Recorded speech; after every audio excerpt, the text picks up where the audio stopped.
So just a little recap of this weekend. We were experiencing a lot of clutch slip.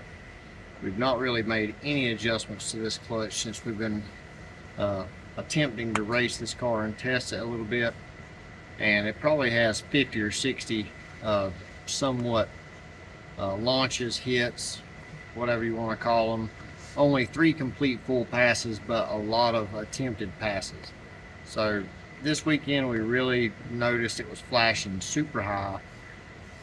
So we pulled the trans out, adjusted the bearing clearance on the slave, and that got us back somewhat good, but we're still noticing a lot of slip. So we've got the clutch out now and we're just looking at things, and we see that some things need to be addressed.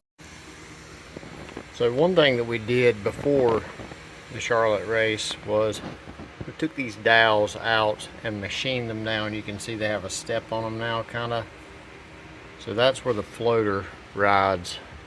And we machined those down because the floater I had to pry off here with a pry bar because it had warped and was kind of stuck on there. The clearance wasn't really enough. So I made the dowels smaller rather than these holes bigger, just because there's not a lot of material there. But looking at the clutch disc, this one looks pretty good.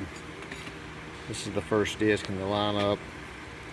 No, nothing really missing out of it. Got your floater. Then we see the outside disc. Pretty good chunks missing out of it.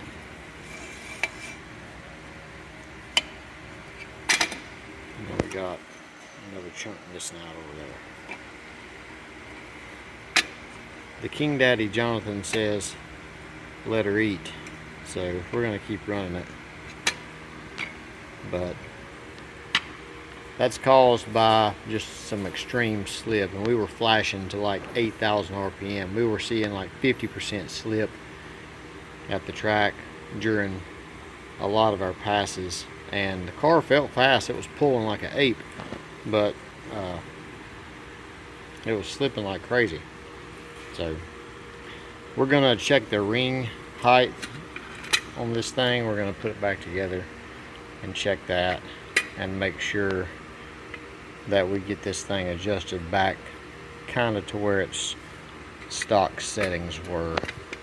That way whenever we go to Rockingham, it's not giving us issue.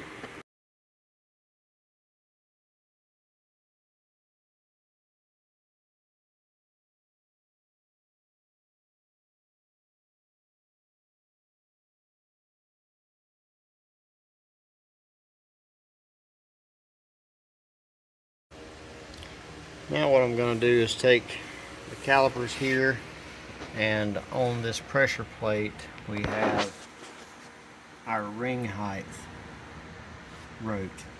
So this is ring height 1.520. So we're going to use this hole right here, and we're going to put our depth on our caliper and see how far this is out of spec.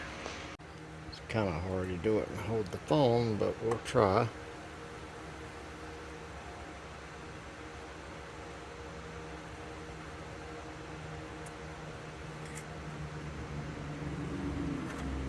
We have 1.550. So what that tells us is that the clutch is only worn about 30 thousandths. And that's not hardly any at all for how much we've took it to the track. Like I said, it's probably got at least 50 attempted passes, 60 foots, 1-2 shifts, whatever, and it's done some really hard slipping with us trying to figure out exactly where to put it because we're rookie. So I'm pretty impressed.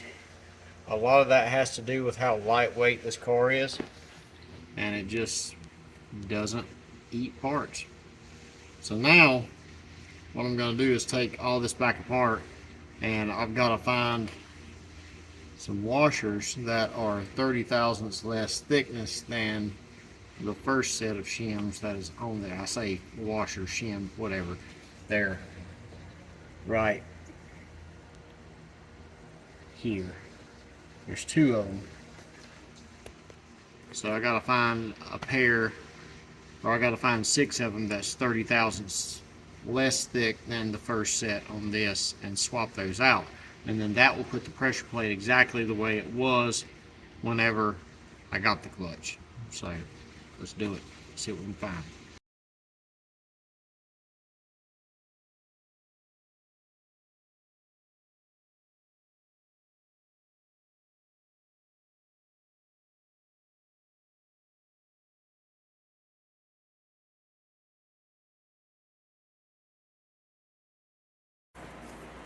So these are the shims.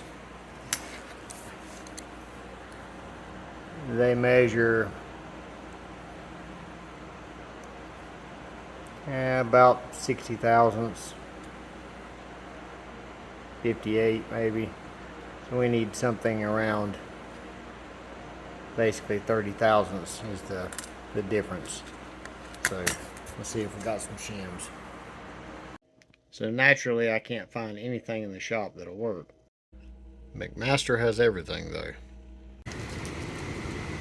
So the shims came in. So we got those. We also got a new pilot bushing we're going to throw in this thing. When I was staging the car, I noticed a little bit of a noise, like a vibration from the clutch. You know, I mentioned it to Jonathan. He said check the pilot bushing, and if you've got some slop in that, the harmonic will travel through the clutch. So sure enough, check the bushing. There's 11 thousandths of slop in it. Bushings are cheap, you know, 17 bucks. So new bushings going in too.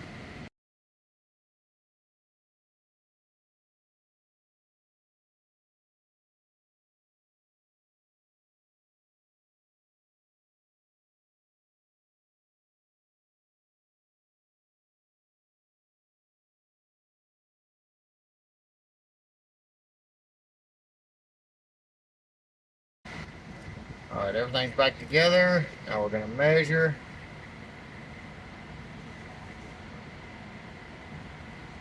.525, which is close enough. 1.520 for me. So we're good. So this was my first time doing this, setting the ring height after my clutch has shown some wear. Those of you that don't deal with an adjustable clutch, this is just kind of sharing some information of what we deal with cars at this level as we, you know, maintain the clutch and keep it working properly. So hope you learned something. I did. Keep watching. See you guys.